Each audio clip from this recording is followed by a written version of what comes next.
في شيء مهم لا بد من التعقيب عليه. كلكم يسمع بالحديث اللي يرويه سيدنا أبو هريرة. إيش يقول؟ يقول: إذا سمع أحدكم النداء وفي يده إناء فلا يضعه حتى يقضي حاجته منه. فقاموا قالوا: خلاص، لو المؤذن يؤذن للفجر وفي يدهم خلاص حقا مي، يعني أشرب عادي. هذا يا إخواني باتفاق جماهير الفقهاء أنه مفطر. كيف يؤذن للفجر وهو يشرب الماء؟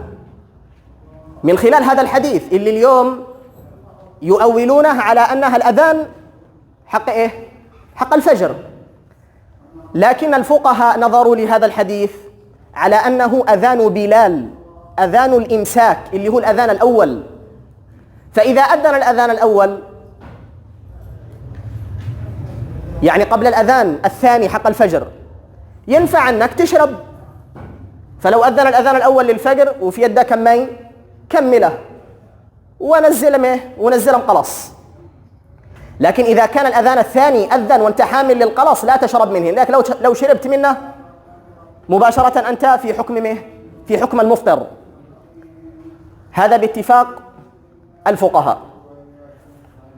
وحملوه على أنه أذان المغرب لأن النداء مطلق. إذا سمع أحدكم النداء يعني قد يكون نداء المغرب، ليش أنت تحملها على الفجر؟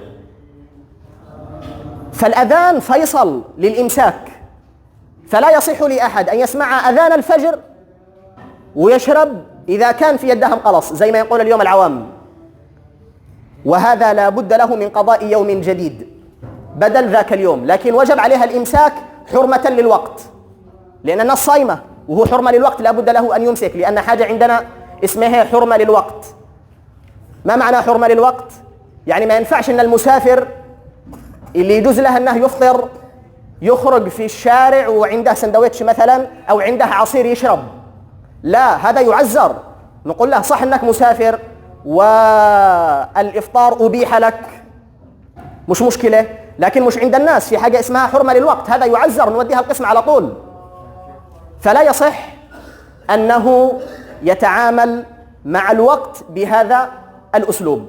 حتى المرأة الحائض ما عليها الصلاة صح، لكن في وقت الصلاة تدعو الأشغال والأعمال وتسيبهم تلفزيون وتلفون وتجلس تذكر الله، لأن هذا نسميه حرمة لإيه؟